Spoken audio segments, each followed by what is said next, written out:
Vamos começar. Em nome do Pai, do Filho e do Espírito Santo. Amém. Olá, pessoal.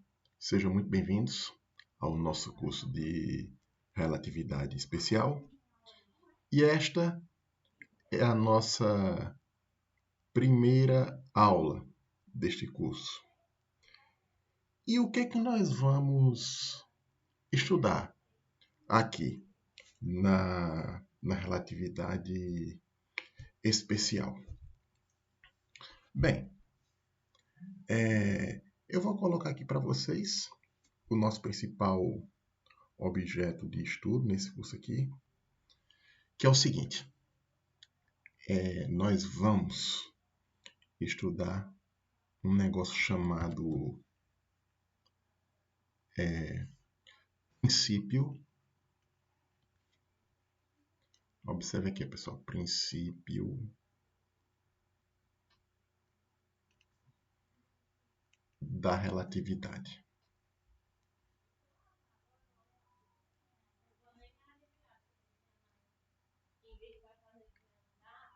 Basicamente, nesse curso semestral, nós vamos estudar o princípio da relatividade e suas consequências. Aqui o mais importante, as consequências do princípio da relatividade.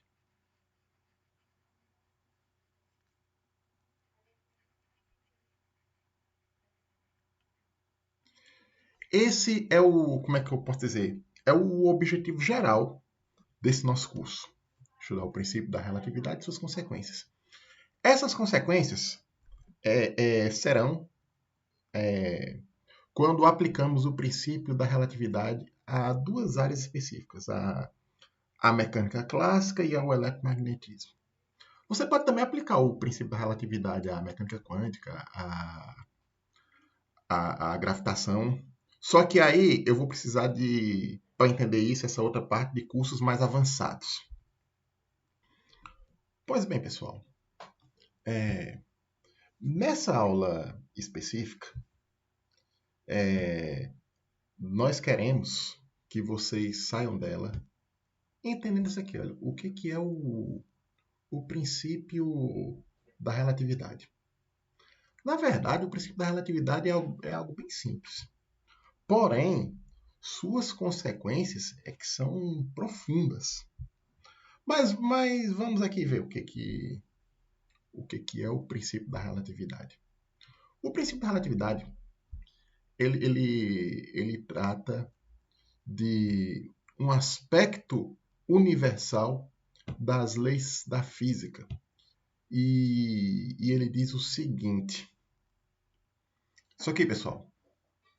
As leis da física se comportam da mesma maneira para quaisquer observadores. Pois bem, pessoal, se olhando aqui o que diz o princípio da relatividade, vocês veem que é algo até razoável, que as leis da física têm que ser na verdade, as mesmas para quaisquer observadores. A mecânica, o eletromagnetismo, a mecânica quântica, a gravitação, etc. Então, por que, por exemplo, o eletromagnetismo seria diferente de observador para observador?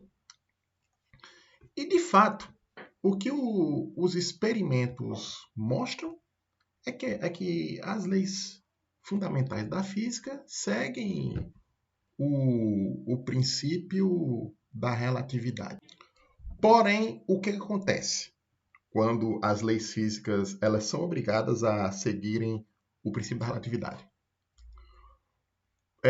Acontece que, para os diferentes observadores, embora as leis sejam as mesmas, elas se comportam da mesma maneira, porém, o que acontece é que as grandezas físicas elas vão se moldar de observador para observador para que o princípio da relatividade se mantenha.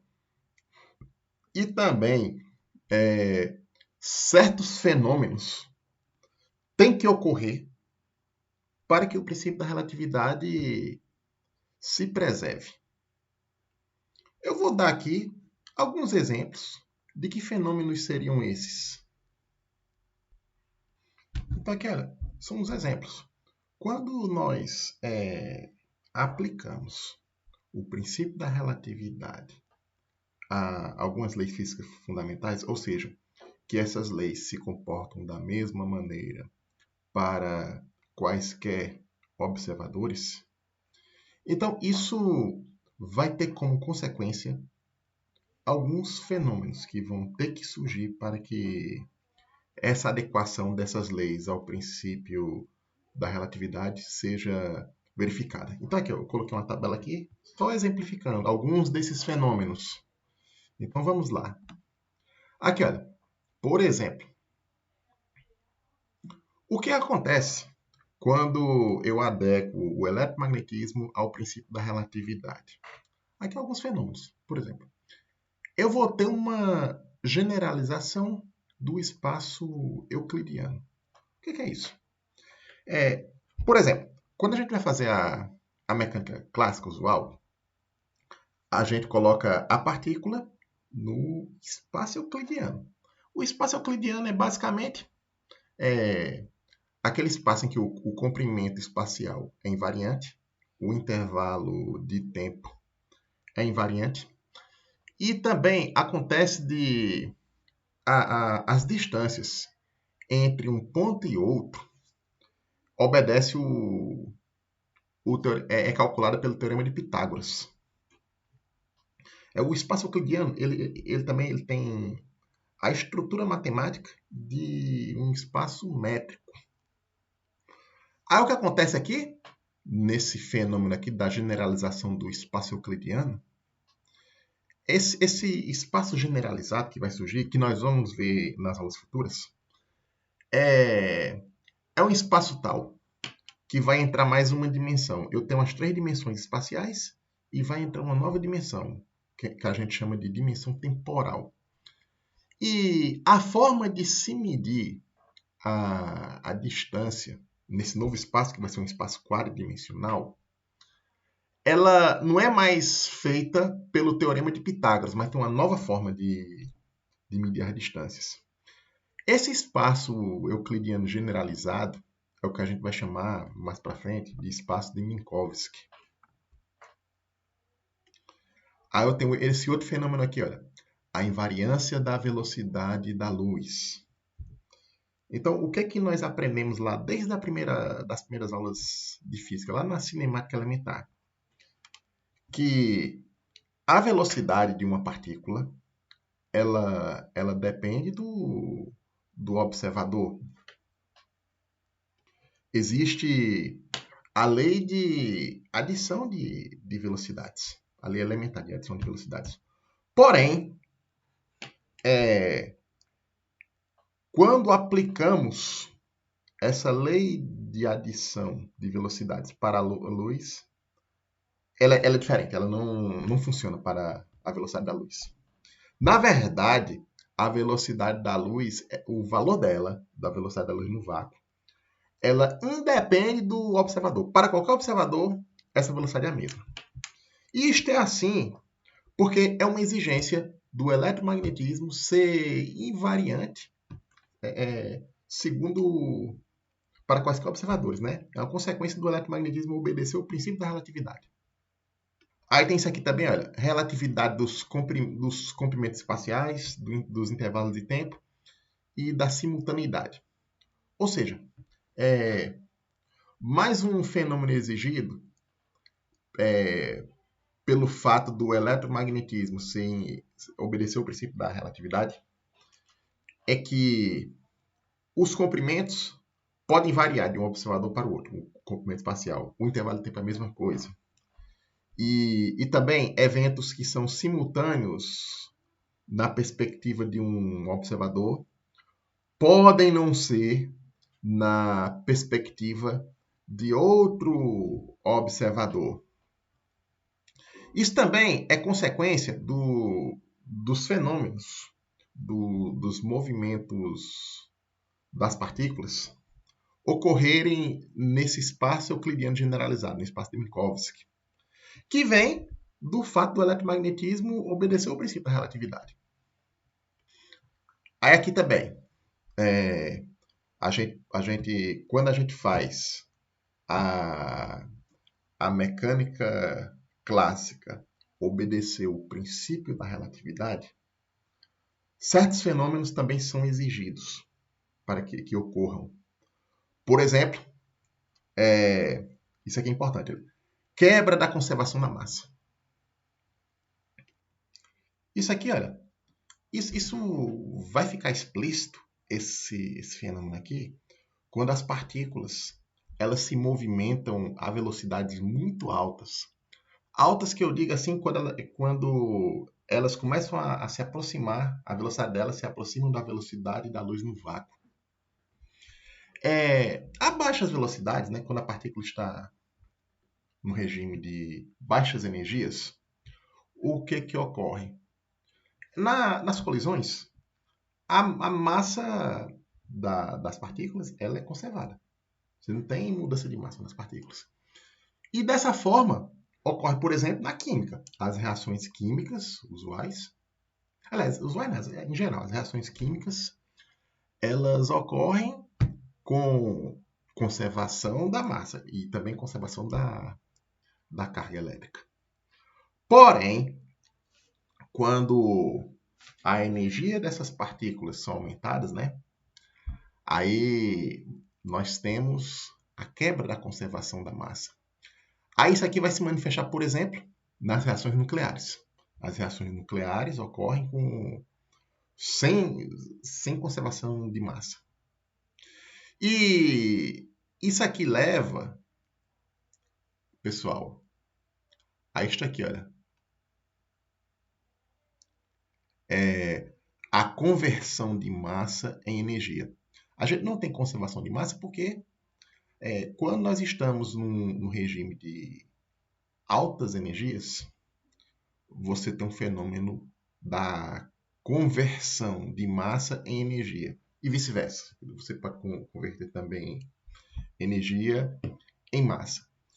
E tudo isso é uma exigência, é uma consequência, na verdade, da mecânica clássica obedecer ao princípio da relatividade.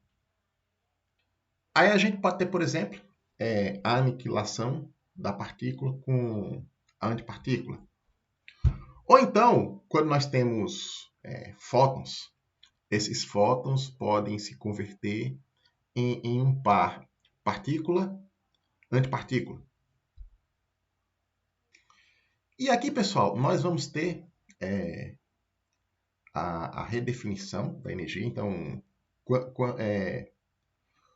quando a mecânica ela se adequa ao princípio da relatividade, uma das exigências é, por exemplo, redefinir a energia cinética. A gente vai ver isso mais na frente, como se redefine a energia cinética de uma partícula. Não só a energia cinética, como também o momento da partícula. E aí a gente vai ter uma nova forma de energia, que é a energia de repouso. Que essa energia de repouso é justamente a energia contida na massa. Que aqui nós teremos uma nova interpretação para a massa. Que a massa ela pode servir também agora como uma fonte de energia. E essa fonte de energia contida na massa que vai se transformar em energia, que vai fazer com que a massa não se conserve mais. E temos também a existência de partículas de massa nula. Na mecânica clássica usual de baixas energias, a gente não tem partícula de massa nula. Porém, quando vamos no regime de altas energias, aí sim é observado também que existem partículas com essa natureza, sem massa, que são basicamente os fótons. Os fótons é um exemplo de partícula de massa nula. Que, assim, elas não têm massa, essas partículas. Porém, ela tem energia, tem momento linear, tem momento angular, etc. Aí também, pessoal, eu posso fazer com que, aqui, olha, a teoria da gravitação, ela obedeça o princípio da relatividade. Então, quando eu imponho o princípio da relatividade na gravitação, aí surge aqui uns fenômenos muito interessantes. Então, eu tenho ainda uma... aqui quando eu imponho o princípio da relatividade ao eletromagnetismo, eu tenho aqui a generalização do espaço euclidiano que vai se tornar um espaço de Minkowski. Aí, quando eu vou para a gravitação, quando eu vou compatibilizar a gravitação com o princípio da relatividade, esse espaço generalizado aqui, que é o espaço de Minkowski, ele vai ter uma nova generalização. Ele vai se tornar Porque, assim, esse espaço de Minkowski é o que nós vamos chamar depois também, vocês vão ver, espaço-tempo. Aí, esse espaço-tempo vai ser curvo quando eu imponho a gravitação na história. A gente vai ver que sob uma nova interpretação da gravitação, quando eu imponho o princípio da relatividade, é que o campo de gravitação, na verdade, vai ser a curvatura desse espaço-tempo de Minkowski. Aí, por causa dessa curvatura do espaço de tempo e do tempo, vai acontecer, por exemplo, da trajetória da luz no espaço livre, isso é curva. Porque no espaço usual, se eu tenho o espaço livre, a trajetória ela é retilínea. Ela é retilínea porque o espaço usual ele é plano.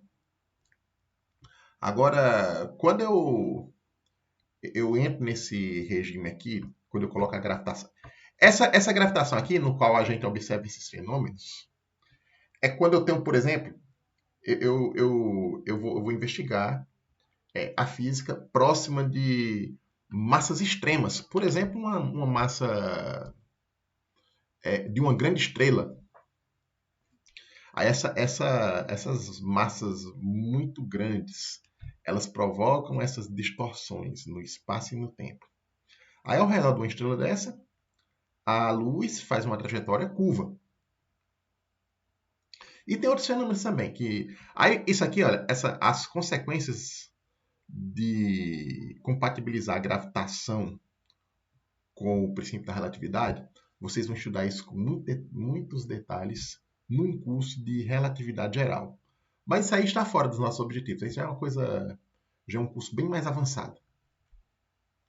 Aqui, pessoal, eu posso também impor o princípio da relatividade na mecânica quântica. Então, a mecânica quântica usual que nós estudamos é a mecânica quântica de baixas energias, a mecânica quântica não relativística, onde a equação fundamental é a equação de Schrödinger. Porém, nós podemos compatibilizar a mecânica quântica com o princípio da relatividade. Aí nós temos a mecânica quântica relativística. E aí, para poder compatibilizar a mecânica quântica com a relatividade, então eu tenho consequências disso.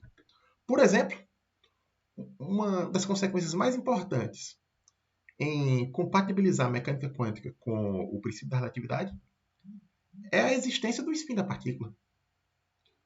Quando vocês forem lá na mecânica quântica, vocês vão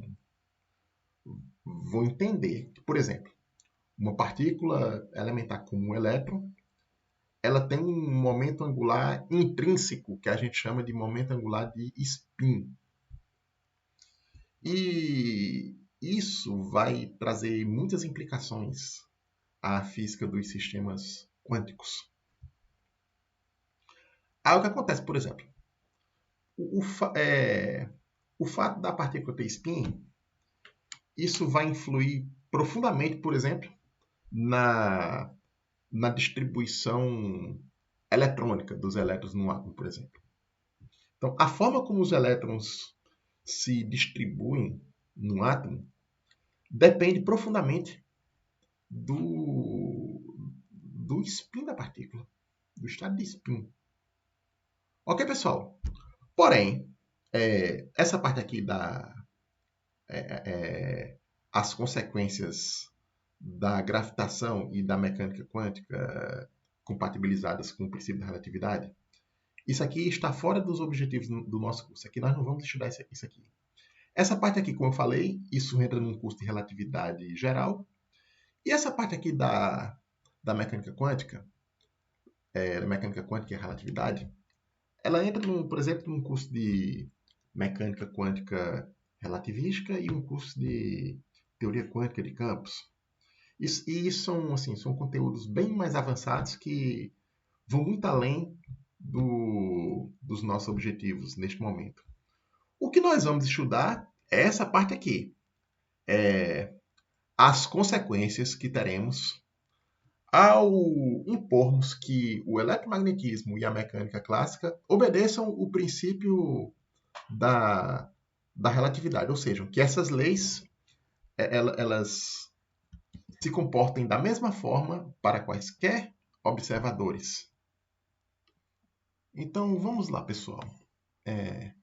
Aqui, olha, eu coloquei para vocês o princípio da relatividade, né? Que as leis da física se comportam da mesma maneira para quaisquer observadores. Porém, o nosso objeto de estudo durante esse curso será uma simplificação do princípio da relatividade. Nós não vamos utilizar o princípio da relatividade na sua forma geral. Nós vamos utilizar neste curso o princípio da relatividade numa forma particular. E por isso é que a gente fala que, por isso que o nome do curso é Relatividade Especial, porque trata-se de uma forma particular do princípio da relatividade. Isso porque, pessoal, se a gente for tratar o princípio da relatividade na sua forma mais geral, nós vamos precisar de ferramentas matemáticas mais sofisticadas. A gente vai precisar conhecer, por exemplo, geometria riemanniana, que trata-se da geometria de espaços curvos.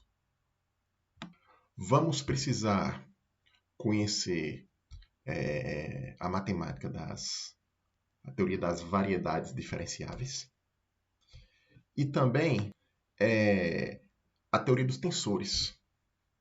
E para a gente dispor dessas ferramentas, isso leva ainda bons estudos e uma imersão maior na matemática mais profunda, que se está fora dos nossos objetivos por aqui.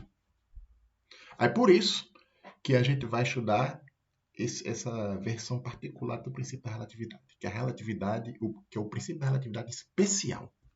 Vou colocar aqui para vocês. Então vamos aqui, pessoal, ao princípio da relatividade especial.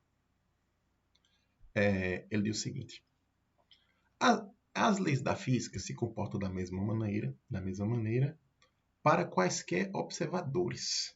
Aí eu vou acrescentar aqui uma informação: observadores inerciais.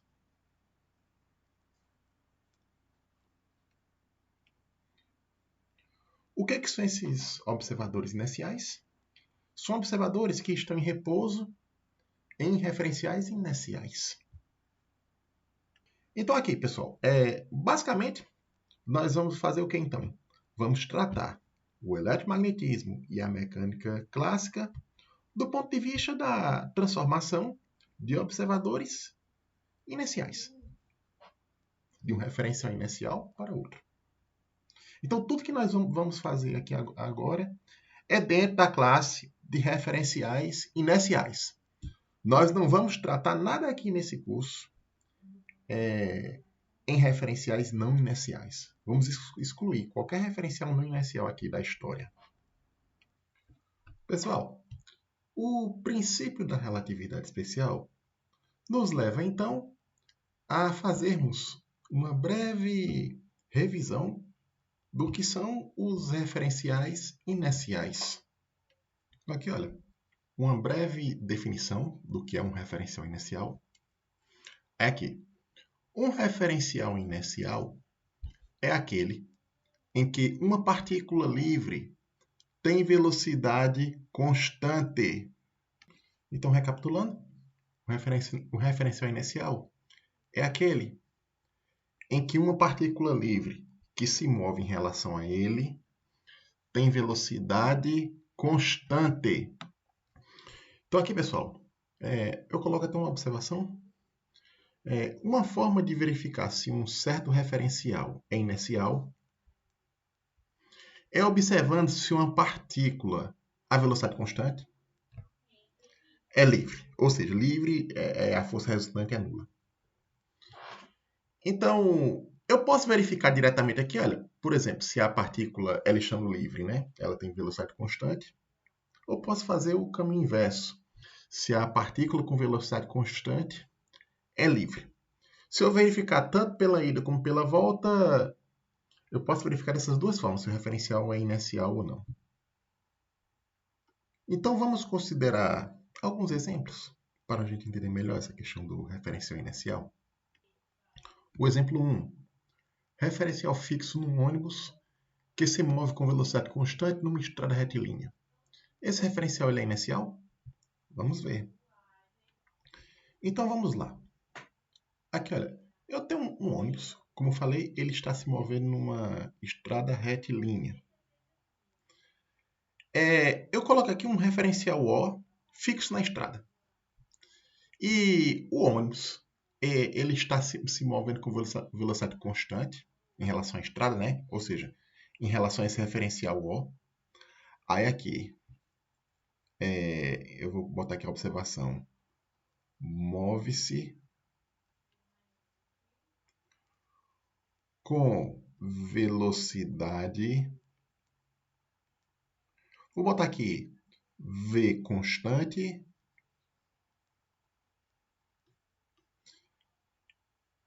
em relação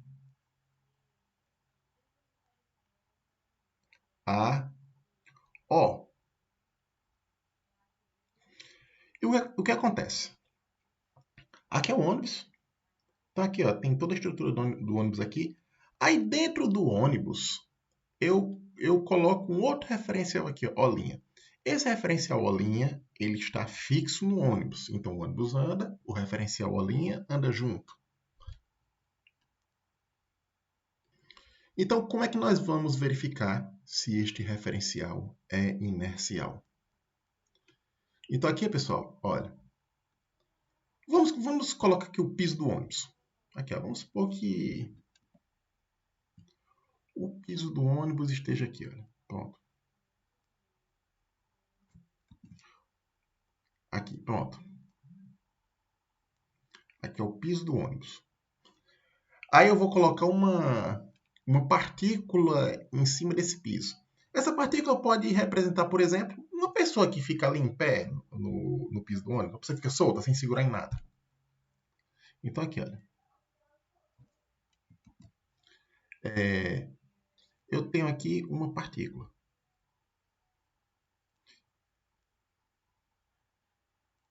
Pronto. Essa partícula, quais são as forças que estão atuando sobre ela? Você tem basicamente o quê? O peso, que eu vou chamar de mg, e a normal para cima. Essas forças, nessa situação aqui do ônibus, né, elas se equilibram. Aí, no caso, a partícula, ela tem um comportamento de partícula livre, porque as forças, ela não tem força resultante nula. Então, a condição 1 para o referencial ser inercial, eu tenho aqui uma partícula livre. E qual a velocidade dessa partícula agora? Ora, se ela está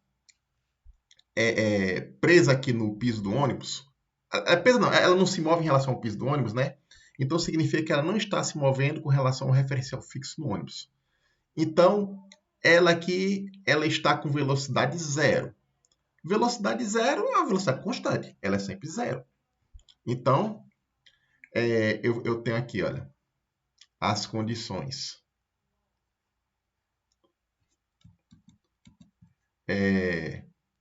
casa a condição partícula livre,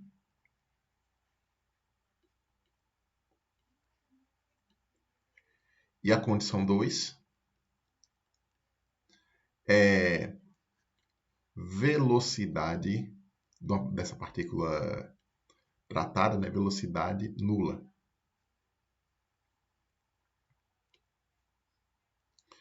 Isso significa o quê? Que o referencial a linha é inercial. Por quê? Porque se eu pego uma partícula livre aqui, a velocidade dessa partícula livre é nula. É constante. Porque a velocidade nula aqui é constante. Aí o que acontece então? O referencial é inercial. Então aqui eu vou colocar a observação que O' é inercial.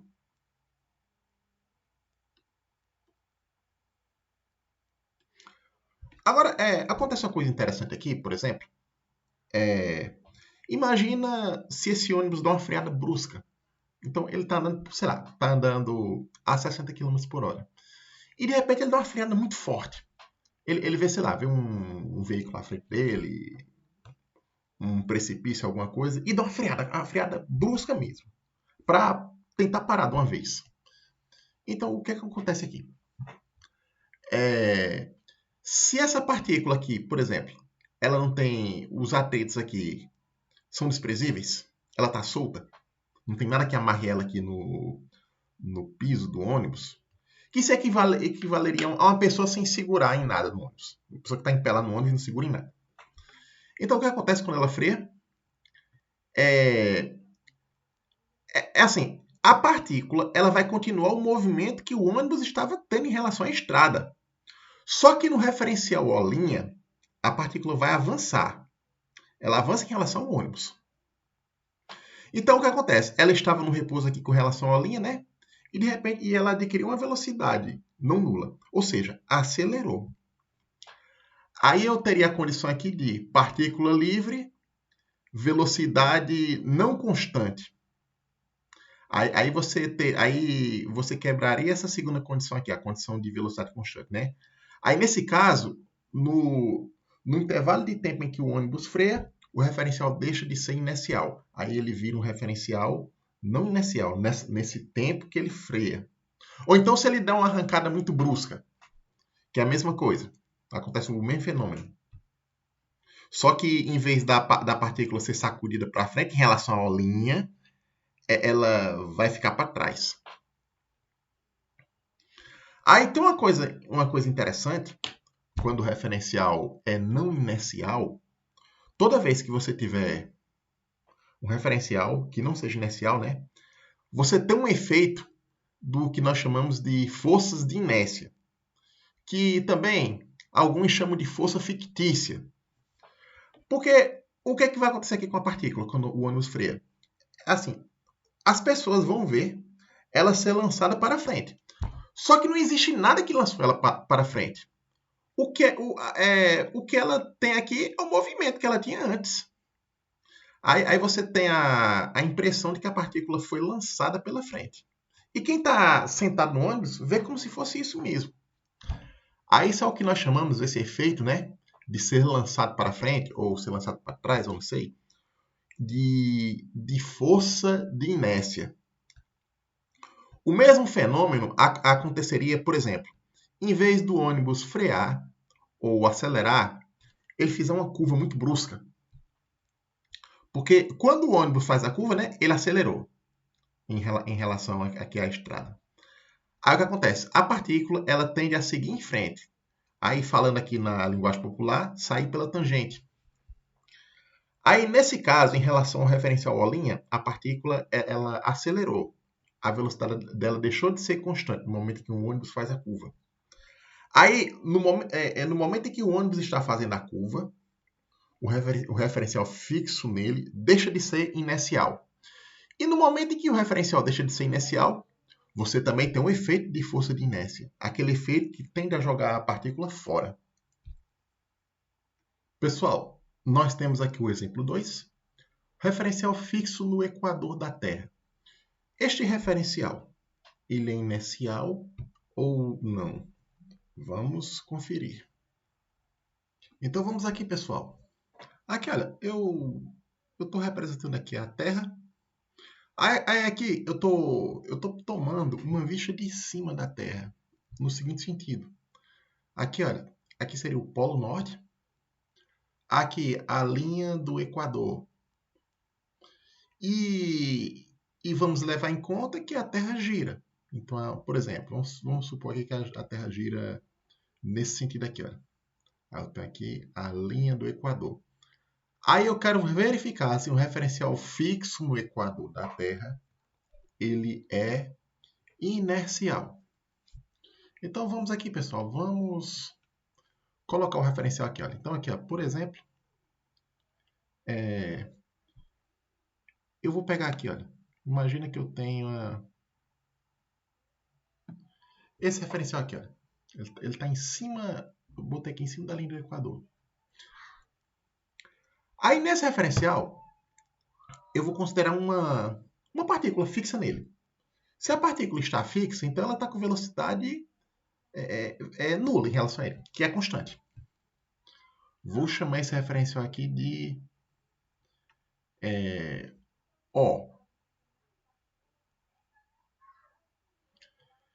Então aqui, olha, deixa eu botar aqui o referencial O. Aí a Terra aqui tem um certo raio. Aí o que acontece? Eu vou colocar a partícula, olha. A partícula aqui na origem do referencial, fixa nele. Então, quais são as forças que atuam nessa partícula?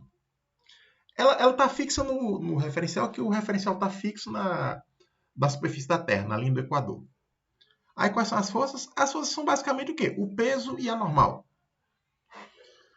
Aí essas forças resultam em quê? Pela segunda lei de Newton, a resultante dessas forças, do peso com a normal, é o quê? É a massa vezes a aceleração centrípeta, porque a Terra aqui está em giro, né? Essa partícula está girando com a Terra.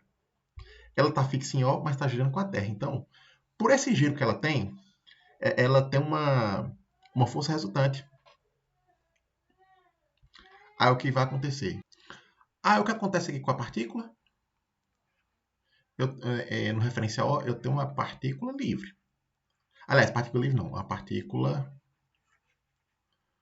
com velocidade nula.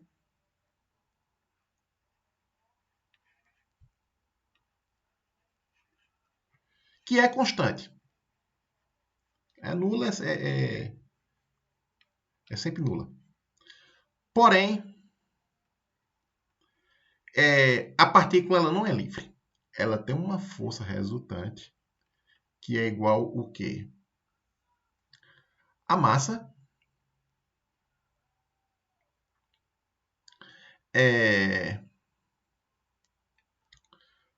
vezes ômega quadrado, que isso é a velocidade angular de rotação da Terra, vezes R é o raio da Terra.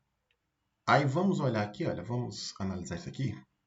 Eu tenho então, assim, rigorosamente o quê? Uma partícula com velocidade constante aqui e uma força resultante nessa partícula. Então, a princípio, o referencial fixo no equador da Terra é um referencial não inercial. Bom, pela definição, né, se for levar isso rigorosamente, a definição de referencial inercial e não inercial, esse referencial, levando em conta na superfície da Terra, né, na linha do Equador mais especificamente, é um referencial não inercial. Porém, é o seguinte, vamos ver aqui algumas coisas interessantes. Vamos colocar aqui esses valores. Esse M aqui, ele é a massa da partícula que está na superfície. Esse ômega é a velocidade angular de rotação da Terra. E esse raio é o raio da Terra. Vamos colocar aqui estas informações. Por simplicidade, eu vou considerar que a massa ela é 1 quilograma. O ômega, ele é o quê? Vou tomar aqui o valor da velocidade angular da Terra é 7,25 vezes 10 a menos 5 radiano por segundo.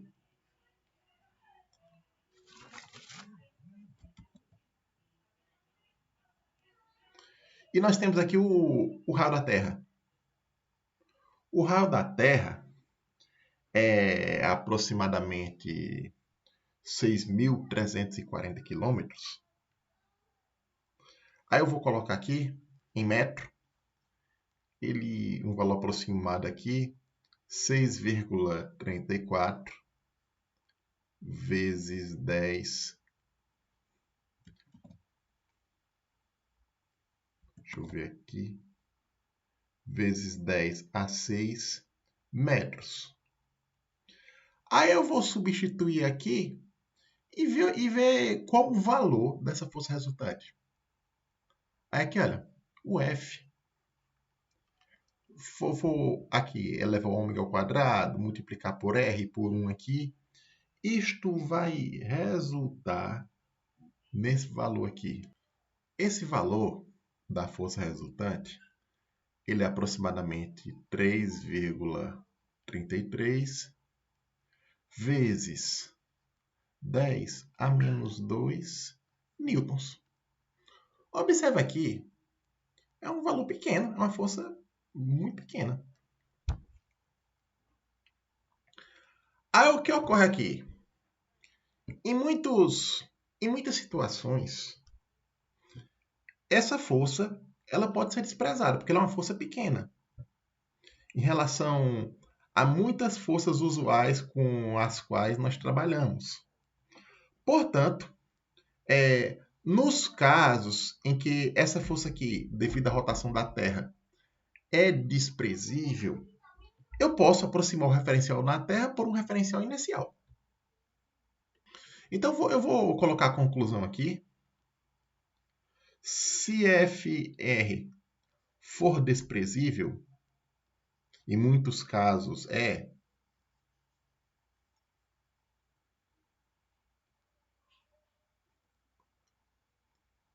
o referencial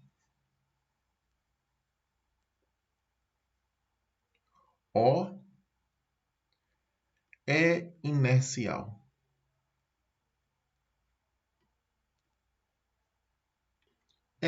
Porém, existem certos fenômenos no qual essa força não é desprezível. Os efeitos dela não são desprezíveis. Por exemplo, no pêndulo de Foucault, imagina, por exemplo, que eu pego uma torre de, sei lá, uma torre dessa de celular, uma torre que tenha seus 30 metros. Aí eu amarro um fio do tamanho da torre e no final boto uma massa. Então eu construo um pêndulo e coloco esse pêndulo a oscilar.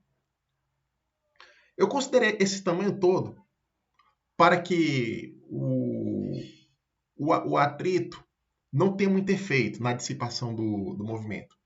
Aí a gente coloca esse pêndulo para oscilar. Aí deixa lá muito tempo oscilando. Aí, sei lá, bota um tempo aí característico de uma semana. Aí o que acontece quando esse pêndulo oscila esse tempo todo, aí vai ter o efeito das forças que a gente chama as forças de inércia que vai atuar na partícula devido à rotação da Terra. Aí o que vai acontecer com esse pêndulo de Foucault? O pêndulo, o plano de oscilação do pêndulo, ele vai rotacionar. Ele não vai ficar fixo. Agora, isso só percebe-se essa rotação do plano assim, nesse tempo, por exemplo, de uma semana. Às vezes, a gente deixa o pêndulo oscilando, o pêndulo de Foucault, 2 semanas, um mês. Aí a gente observa os efeitos das forças de inércia, que vem do referencial seno inercial. Mas em boa parte dos fenômenos de nosso interesse, fenômenos que a gente faz, por exemplo, dentro de um laboratório, a gente despreza esse efeito aqui da rotação da Terra. E aí a gente considera o referencial seno inercial. Aqui, pessoal, um teorema importante dos referenciais inerciais, que é o seguinte.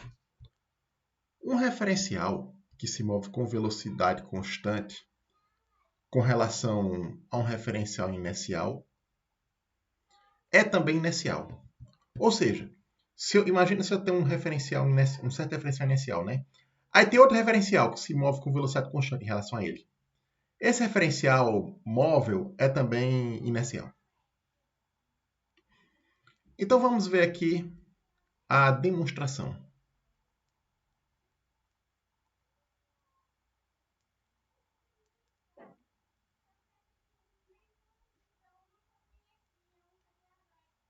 Aqui, pessoal, olha só. Eu tenho aqui um referencial O. Vou chamar esse referencial de O. Aí aqui eu tenho os eixos aqui, x, y, z. Aí eu por hipótese, eu considero O como sendo inercial. Pronto. Aí o que é que vai acontecer aqui? Nós vamos considerar um outro referencial.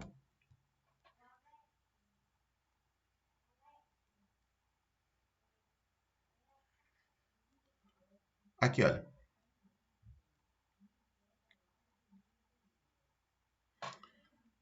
Esse referencial aqui, eu vou chamar esse referencial de O'. Aí aqui, então, tem um eixo x', y' e z'. Aí o que é que vai acontecer aqui? Esse referencial O', ele se move com velocidade constante em relação a O. Aí eu tenho aqui, olha, por exemplo, eu vou colocar aqui, olha, a posição relativa de O' com relação a O. Aqui.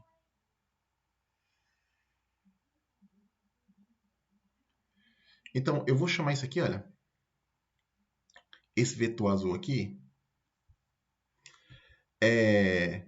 vou chamar ele de R'. Aliás, é R maiúsculo. Aí o que acontece? Esse R maiúsculo é a posição de O' em relação a O. Aí eu vou considerar que no instante t0, O' e O coincidem, para simplificar aqui o cálculo. Aí então, sendo assim, o R' é V vezes T. Onde esse V, eu vou colocar aqui, é a velocidade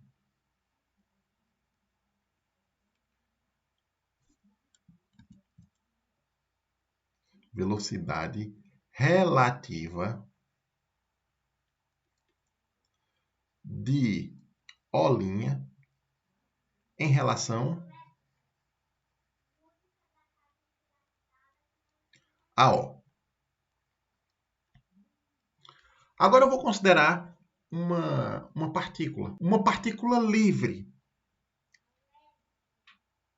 Pronto.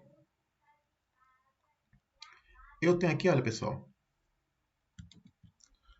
uma partícula livre.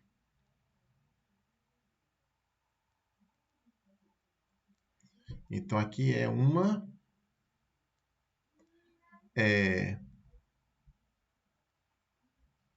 partícula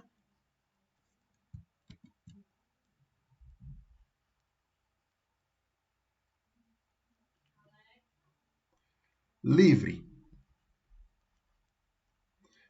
Ela se move num movimento qualquer. Agora, esse V é a velocidade relativa de O' com relação a O. Aí faltou considerar aqui que ela é constante. Então, aqui, olha, ela é constante, também por hipótese. As hipóteses são que o referencial O é inercial e esse V aqui é constante. Pois bem, pessoal, aí o que acontece aqui? Eu tenho esse vetor aqui, o vetor posição da partícula livre em relação a O e em relação à linha. Aí aqui, olha, eu tenho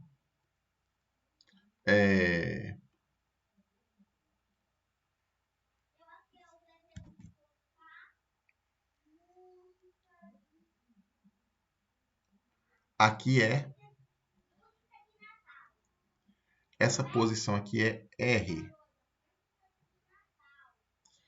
E aqui, essa R é a posição da partícula em relação a O. E eu tenho a posição da mesma partícula em relação à linha. Aí vai ser...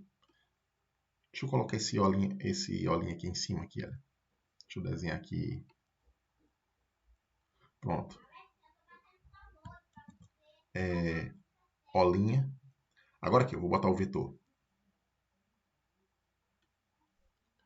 Aí aqui, pessoal, olha.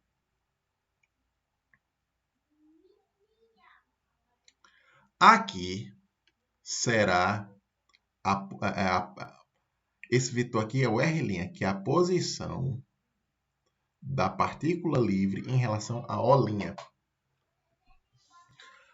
Aí, se nós observarmos aqui, o que vai acontecer? Olha, eu tenho esse vetor aqui, olha. Eu tenho um vetor R maiúsculo e R', né?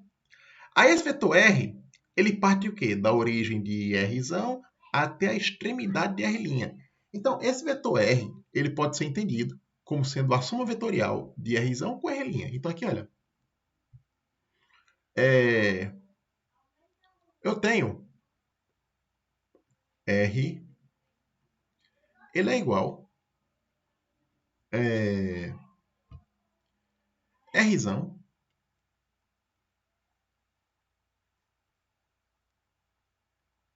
mais R'. Que aqui, pessoal, olha só. O R é igual.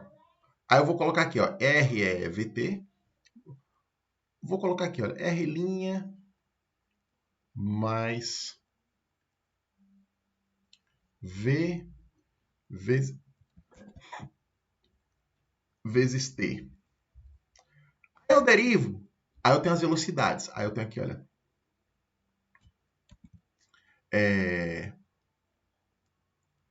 V é o quê? É V', mais, aí quando eu derivo aqui em relação a T, eu tenho V.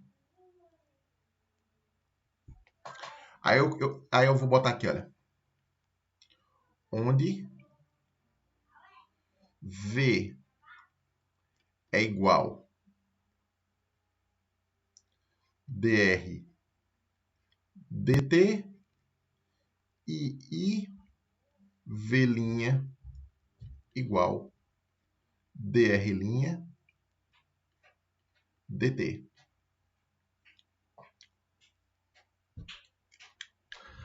Aí vamos lá. Olha só. Derivando mais uma vez.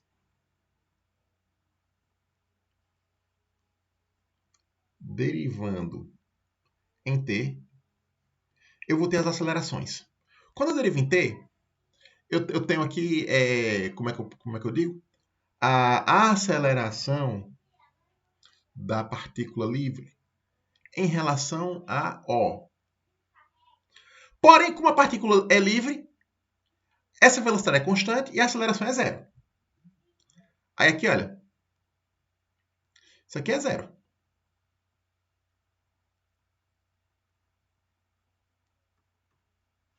Eu vou colocar aqui, ó, a aceleração é o quê? Quando eu derivo aqui, olha, eu tenho a aceleração da partícula em relação a olinha, né? Aí V, como é constante, derivando dá zero. Aí beleza. Aí o que vai acontecer aqui, pessoal? Olha,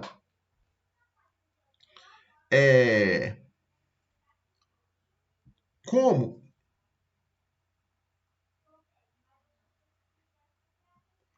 a partícula é livre,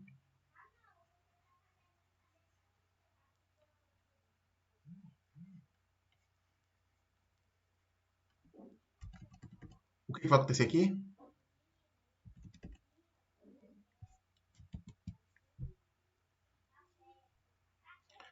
A força resultante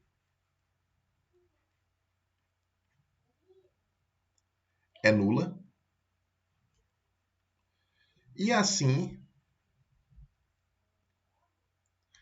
A é também um vetor nulo.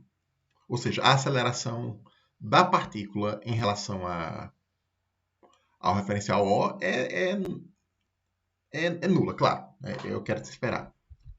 Porém, também, como a linha, ou seja, a aceleração da partícula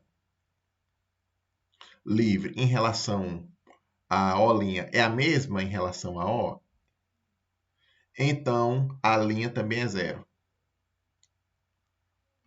E como a linha é igual a, logo, o que vai acontecer? A linha é também uma aceleração nula. Ou seja, aí vamos olhar aqui. Se o referencial O é inercial, né? Aí eu tenho aqui uma partícula livre. Ela tem velocidade constante em relação a O, né? Aí o que eu mostrei então? Que a mesma partícula livre, ela vai ter uma velocidade constante em relação à linha também. Isso por quê? Porque a aceleração em relação à linha é zero, então a velocidade é constante. E assim, O' é inercial. Ou seja, assim, V' é constante.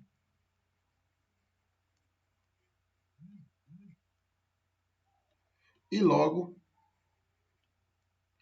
O' é inercial. Então, o que esse teorema mostra? Ele nos mostra algo importante, que a partir de um único referencial inercial, eu gero toda uma família de referenciais inerciais, a partir de O. Aí quem constitui esta família de referenciais inerciais? Essa família é formada por O e por todos os referenciais que se movem com velocidade constante em relação a O. Aí eu defino uma família de referenciais inerciais. Então aqui, olha, eu vou colocar essa informação como observação. Para um dado referencial inercial O, definimos então uma família de referenciais inerciais a partir de O. Aqui, olha. Esta família é constituída por O e todos os referenciais em translação uniforme com relação a O. Eu vou tirar O', não. Deixa eu corrigir aqui. Então, Aqui, olha. Eu tomo aqui o referencial O e todos os referenciais tipo O', que se movem com velocidade constante em relação a O, né? Eles formam uma família de referenciais inerciais. Pessoal, nós vamos ver aqui uma aplicação do princípio da relatividade. A primeira aplicação, uma aplicação simples, é o princípio da relatividade aplicado à mecânica clássica. Então vamos aqui, olha. Vamos colocar aqui um certo referencial inercial.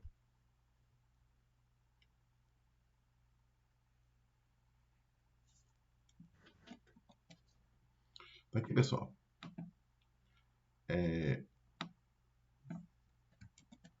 nós temos um referencial que eu vou chamar aqui de... Vejamos, deixa eu colocar o terceiro eixo.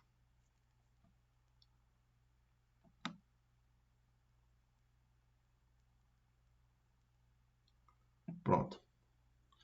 Eu vou chamar esse referencial de O.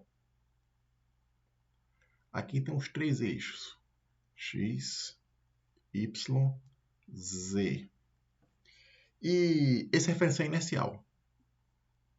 Vou dizer aqui, O é inercial. Eu coloquei aqui, olha, princípio da relatividade, mas para ser mais específico, é o princípio da relatividade especial aplicado à mecânica clássica. Nós vamos ver isso aqui. Então, pessoal,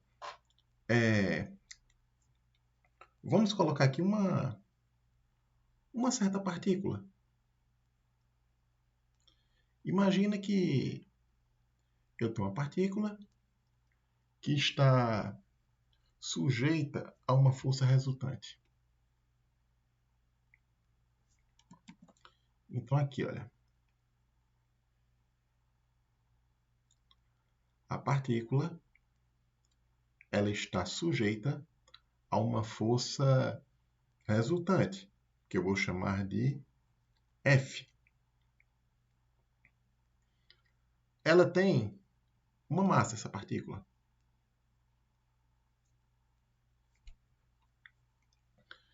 E vamos considerar um outro referencial aqui, um referencial que se move com velocidade constante em relação a O. E que, pelo teorema que a gente colocou anteriormente, ele é inercial também. Aí eu tenho aqui esse outro referencial, eu vou chamar de O'. Aí eu tenho os eixos X', Y' e Z'. Esse referencial O', ele tem então uma posição relativa em relação a O. Vou desenhar aqui, ó, no vetor a posição. Isso aqui vou chamar de R'. Que isso aqui é VT. Pronto, aqui o vetor, a posição relativa de O' em relação a O.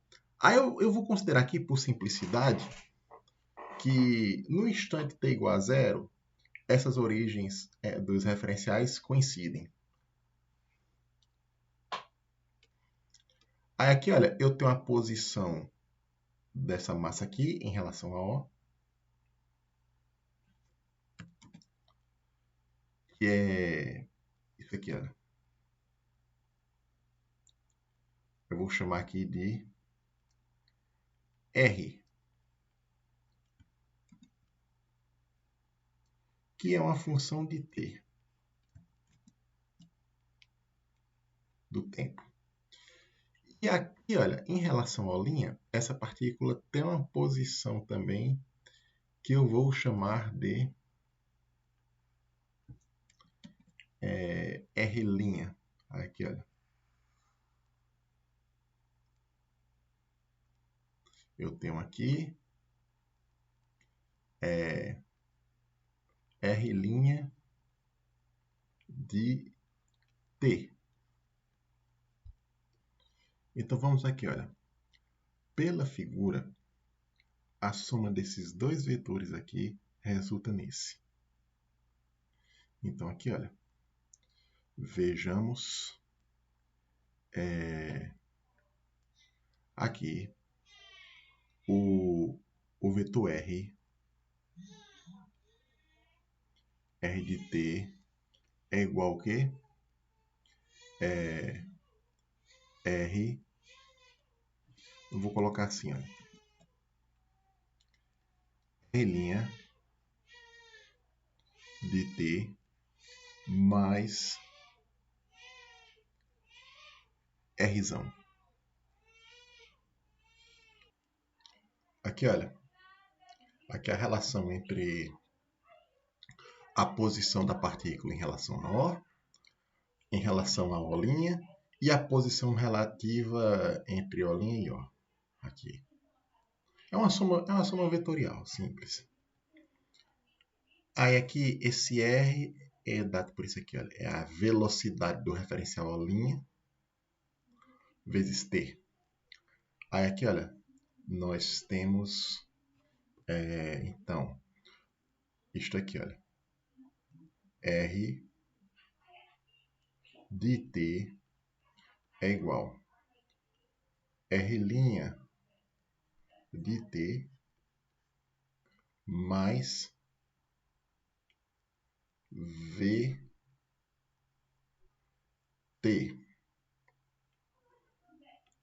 E aqui, pessoal, olha só, derivando em T, no tempo, né? Derivando em T, o que ocorre? Aí eu vou ter a velocidade. Aí aqui, olha, eu tenho V de T igual V' de T. Isso aqui é igual, aliás, é mais V. Isso aqui, olha, isso aqui é a regra clássica de adição de velocidades. Aqui, pessoal, se nós derivarmos mais uma vez, o que vai acontecer? Esse referencial é inercial e o O', por estar com velocidade constante em relação a O que é inercial, também é inercial. E aí, essa velocidade sendo constante, quando eu derivar no tempo, a derivada dela dá zero. Aí vai ficar só a derivada dessas duas velocidades aqui. Que a derivada delas é a aceleração. Aí o que acontece? Nós temos aqui, olha, eu vou colocar aqui a observação derivando em T, de novo. Nós temos a derivada de V é a aceleração medida no referencial O. E aqui, a derivada de V' em relação a T é a aceleração medida no referencial O'. E aqui, ó, quando eu derivo em T, isso é constante, dá zero. Então, o que é que nós observamos aqui? Que as acelerações, tanto no referencial O como no referencial O', são as mesmas. Vale também chamar a atenção para um detalhe importante, que depois isso é um negócio aqui que, por enquanto, parece uma coisa óbvia, só que mais para frente não vai ser. É essa observação aqui, olha. Para fazer essas derivadas aqui no tempo, nós consideramos que o tempo medido em O é o mesmo tempo medido em O', né? Os instantes de tempo nos dois referenciais, os dois observadores concordam com a medida. Então aqui eu tenho T' igual T, ou seja, o tempo medido em O' é o mesmo tempo medido em O. É por isso aqui que eu derivei no mesmo tempo no T. Aqui, tanto R' como R. Aí o que é que nós vamos fazer agora? Nós vamos verificar a segunda lei de Newton tanto em O como em O'. E mostrar a vocês que a segunda lei de Newton é a mesma tanto em O como em O'. Aí o que é que vai acontecer aqui, pessoal?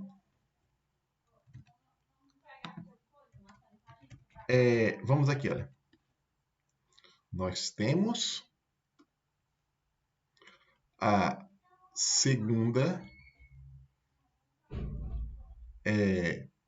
lei de Newton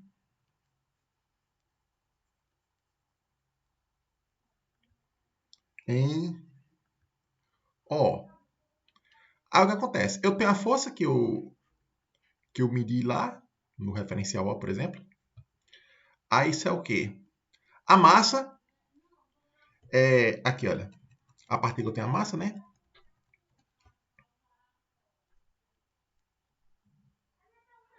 Vezes a aceleração.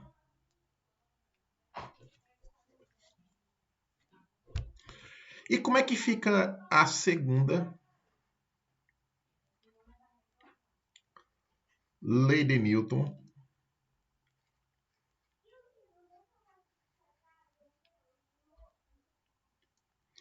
em O'?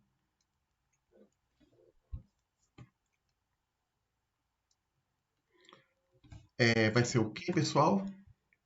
Nós temos isso aqui, olha. Vou fazer as devidas transformações aqui. A massa é a mesma massa medida nos dois referenciais. O A é igual à linha. Então, nós vamos ter o que aqui, olha? Nós vamos fazer as transformações aqui. Aqui eu tenho a massa, que o M vai ser igual a M'. O A vai ser igual a linha, né? Então, aqui, olha. O membro direito é preservado. Se comporta do mesmo jeito aqui, o membro direito aqui da segunda lei de Newton. MA em O e M', A' no referencial O'. Aí, se eu fizer aqui, então, F' igual F, eu vou ter o quê? F' igual a M' vezes A'. Ou seja, eu tenho a segunda lei de Newton em O' do mesmo jeito que eu tenho, da mesma forma, né? Que eu tenho a segunda lei de Newton em O. Aí, observe aqui, olha, que é o mesmo comportamento aqui, ó, no membro direito e no membro esquerdo. Então, a segunda lei de Newton, usando essa transformação clássica aqui, que a gente chama de transformação de Galileu, obedece o princípio da relatividade, aqui no caso, o princípio da relatividade especial, mais especificamente. Futuramente, nós vamos fazer esse mesmo problema de verificar a segunda lei de Newton, não mais com estas transformações de Galileu, mas com uma transformação generalizada. Vai surgir quando nós formos compatibilizar o eletromagnetismo com o princípio da relatividade especial. Aí estas novas transformações, que é a generalização das transformações de Galileu, são as transformações de Lorentz. Aí nós vamos compatibilizar as leis de Newton com as transformações de Lorentz. Aí vai aparecer, como consequência disso, vários fenômenos interessantes. Aí aqui, pessoal, nós vimos que a segunda lei de Newton ela obedece o princípio da relatividade especial. Quando a gente usa como regra de transformação entre referenciais as transformações de Galileu. Eu vou colocar aqui, olha, as transformações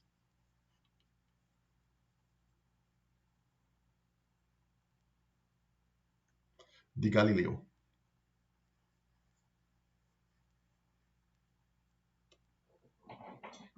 Aqui é o seguinte. Eu vou repetir aqui o esquema que eu fiz na sessão anterior.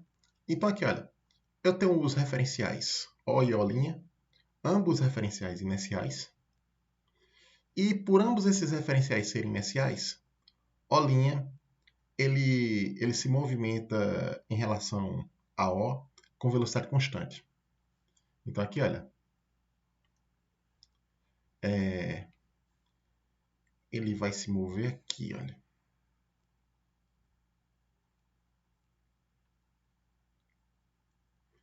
Eu tenho a posição relativa de O' com relação a O, que é isto aqui, olha.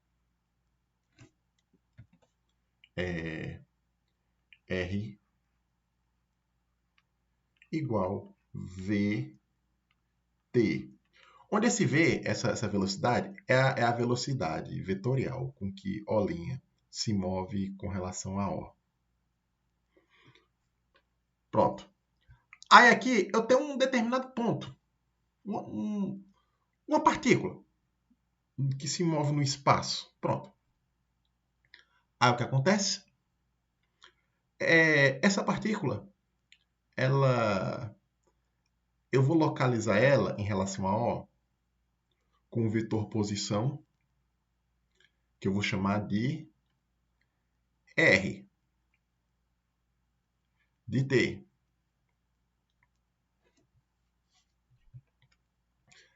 Essa mesma partícula será localizada com relação ao referencial inercial O', com o vetor posição, esse aqui, olha, que é o aqui, ele será R' de T, no caso T'. Aí o que acontece? Aí eu tenho. Como é que eu relaciono as posições, as coordenadas da partícula? Como é que eu relaciono no referencial O? Como é que eu transformo do referencial O para o referencial O'? A gente viu anteriormente, pela regra de composição vetorial, isso aqui, olha, que R' é o quê? É R menos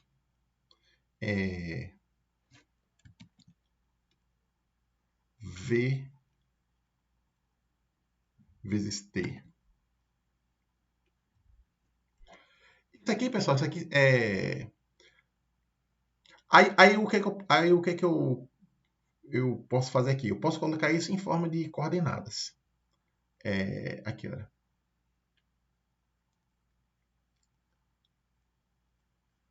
Em coordenadas,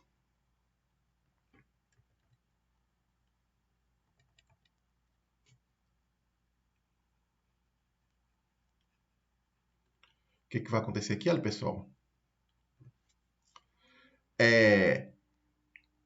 Aqui, eu vou colocar aqui, olha. O R é o quê? É X, Y, Z. O R' é o quê? Ele tem coordenadas X', Y', Z'. E aqui, o V', aliás, o Vzão, né? É o quê? É Vx, Vy, Vz. Aí o que acontece?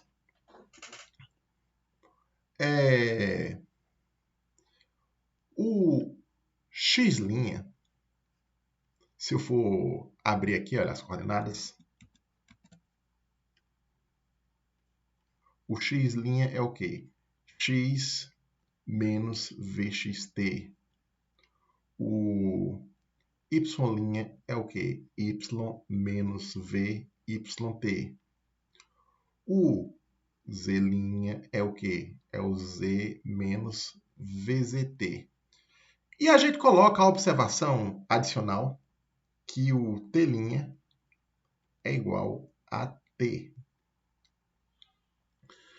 Esse conjunto aqui de transformações é o que nós conhecemos por transformações de Galileu.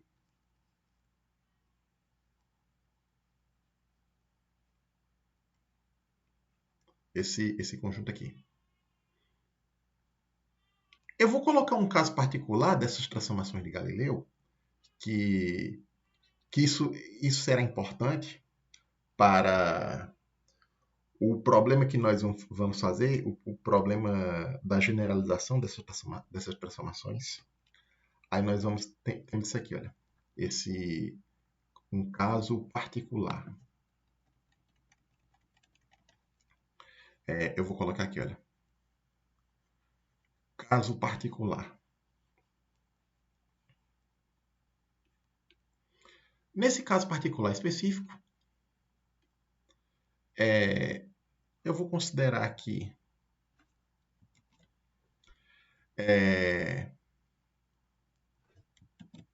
aqui, olha,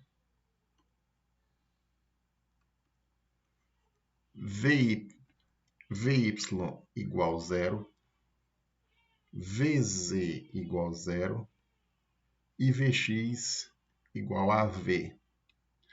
Aí nós vamos ter isso aqui, olha. As transformações de Galileu serão estas aqui. Nós temos aqui, olha. X' é igual a x menos vt. Y' igual a y. Z' igual z. T' igual a t. Pessoal, para a gente terminar hoje a aula, vamos aqui ver mais um problema aqui interessante. É o seguinte. Eu vou colocar como o teorema.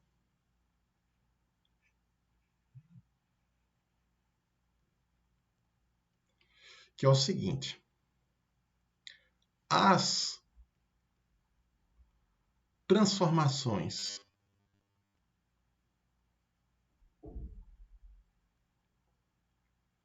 de Galileu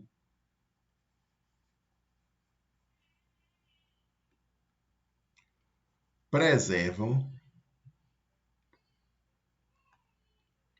os comprimentos espaciais.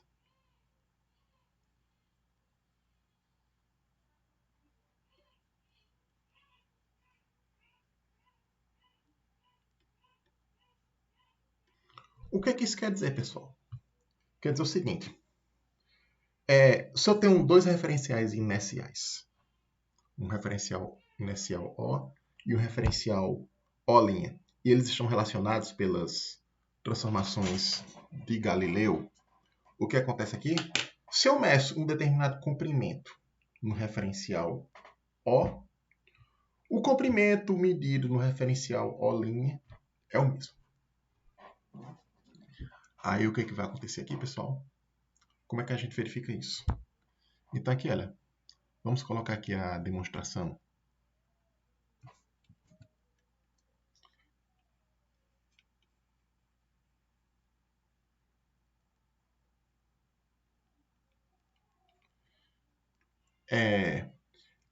Eu vou colocar aqui o caso simplificado, né, que os dois referenciais estão com o eixo X alinhados. Aí aqui, olha. Eu tenho isso aqui. Imagina que eu tenho o referencial. Eu vou pegar aqui dois referenciais aqui, olha.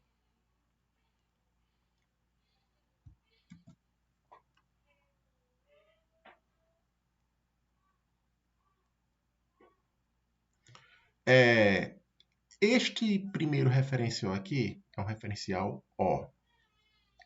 Aqui eu tenho x, y e tem um z também, mas eu vou deixar, para simplificar o desenho, eu vou deixar só o x e y. Aí aqui eu tenho O'. Aí eu tenho os eixos dele, x', y', e também tem o z' perpendicular a esse plano aqui. Ok, pessoal?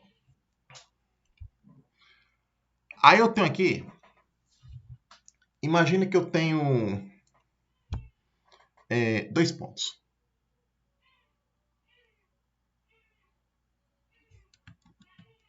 Eu tenho aqui um ponto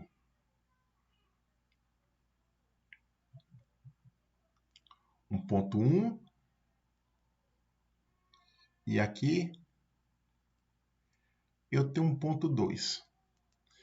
E entre esse ponto 1 e 2, existe... Vamos supor que esses pontos... Aqui, olha. Vamos supor que uma distância entre eles aqui, medida, por exemplo, aqui no referencial O.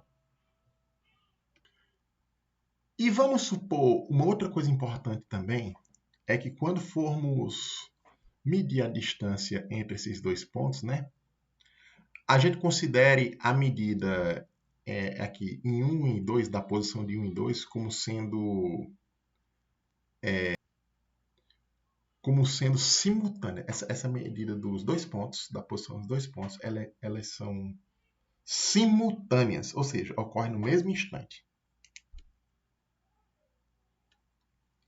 Aí aquilo, como as medidas de 1 e 2, das posições de 1 e 2 são simultâneas, então ocorre que T1 igual T2.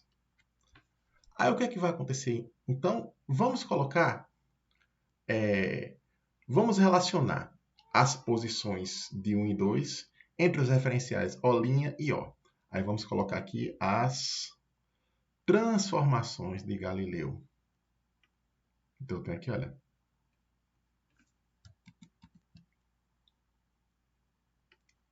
As transformações. Vou colocar embaixo.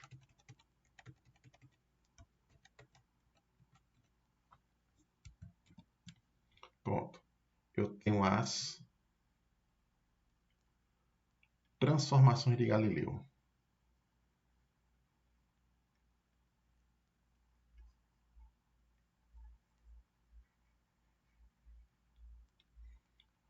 Aí o que ocorre aqui?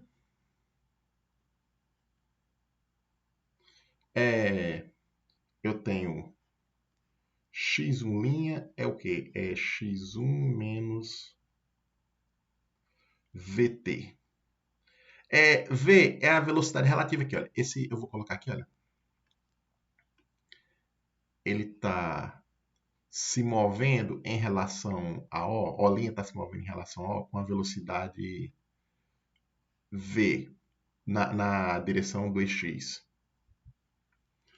Aí aqui eu tenho y' igual y1, z1' igual z1, e eu tenho T1' igual T1. E da mesma forma, eu tenho x2' para essa posição aqui, olha, a posição do ponto 2. Igual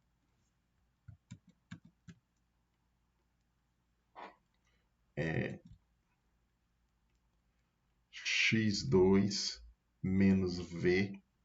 Sim, deixa eu colocar aqui T1, viu? Aqui. E aqui é T2. Pronto. Aí, y2' é igual y2. Z2' é igual Z2. E aqui, T2' é igual T2. Aí, pessoal, nós vamos definir aqui, olha, delta x 1 igual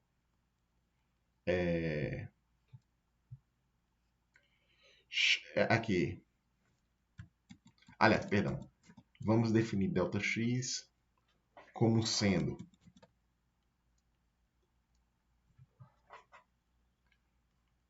x2 menos x1, delta y igual y2 menos y1, delta z igual a z2 menos z1 e delta t igual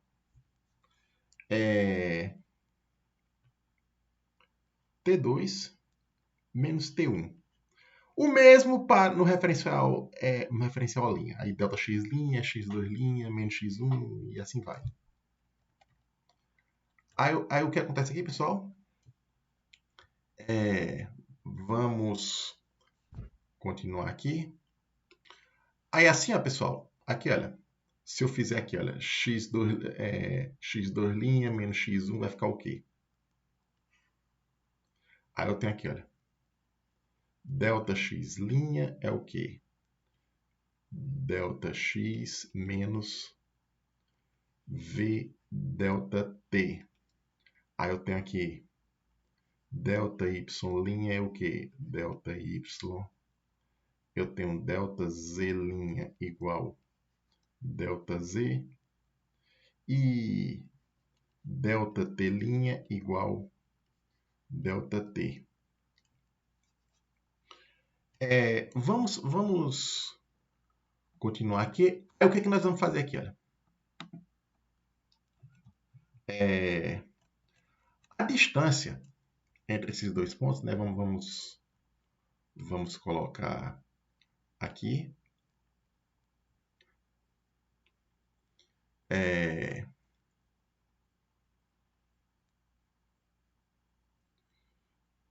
Aqui, olha. Em relação a O, eu vou chamar de essa distância, eu vou chamar de D12.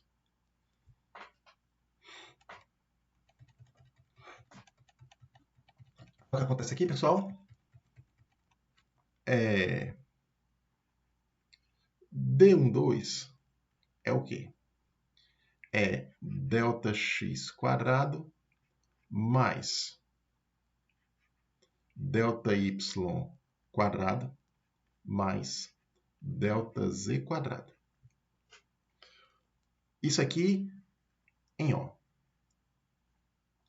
Aí eu tiro aqui, olha, raiz quadrada. Pronto. Aí eu tenho aqui, olha, D12 em linha, né, que é no outro referencial, é o quê? É a mesma coisa aqui, olha. Aí eu pego a raiz quadrada de delta x' quadrado mais delta y' quadrado mais delta z' quadrado. Aí o que ocorre aqui, pessoal? Delta x' quadrado é o quê? É delta x menos v delta t ao quadrado. Que isso aqui dá delta x quadrado menos 2v delta x delta t mais delta t quadrado. Aí aqui, olha, delta y' quadrado é o quê? É delta y ao quadrado. E delta z' quadrado é o quê? É delta z quadrado. Pessoal, como as medições das posições de 1 e 2, dos pontos 1 e 2, são simultâneas, vou colocar aqui a observação. Como as medidas das posições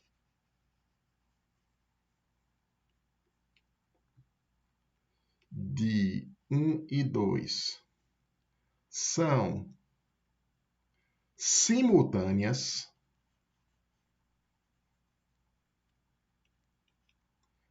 em relação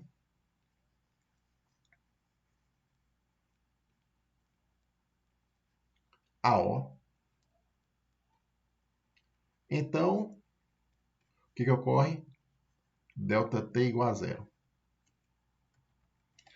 Aí, o que vai acontecer aqui? Olha, eu tenho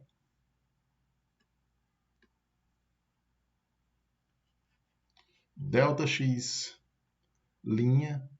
quadrado igual ΔX quadrado. ΔY' quadrado igual ΔY quadrado. E ΔZ' quadrado igual ΔZ quadrado. Aí, se eu somar isso aqui, olha, eu tenho o quadrado da distância medido em O, que é igual ao quadrado da distância entre os pontos medido em O'.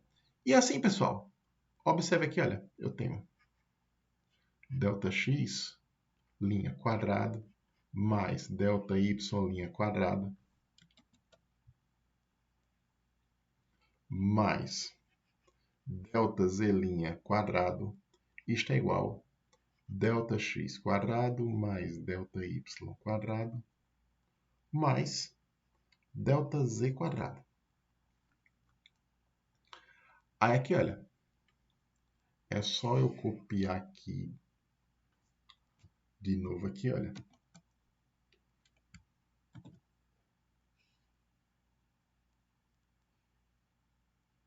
E colocar a raiz quadrada. Aí eu tenho aqui, olha, raiz quadrada. E aqui a raiz quadrada.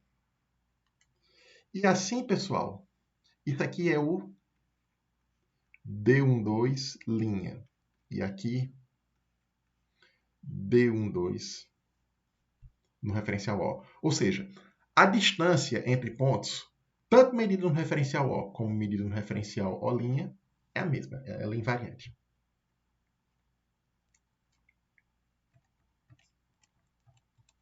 Tanto distância como intervalos de tempo. Aí aqui, olha, pessoal, também, se o que ocorre? Se eu medir intervalo, se t igual t', então isso aqui implica em ΔT igual ΔT'. Ou seja, os intervalos de tempo medidos tanto no referencial O como no referencial O' também são preservado, é a mesma coisa, não varia. Eu estou colocando isso, pessoal, porque mais adiante, quando a gente for avançar no curso, e a gente considerar movimento de partículas muito rápidas, próximas à velocidade da luz, isso aqui não vai mais se preservar. Tanto os comprimentos espaciais como os intervalos de tempo. Por quê? Porque o espaço que nós vamos considerar não vai mais ser o espaço euclidiano usual, mas sim a generalização do espaço euclidiano, que é o espaço de Lorentz. E aliás, espaço de Lorentz não, espaço de Minkowski. E nesse espaço de Minkowski, o que ocorre?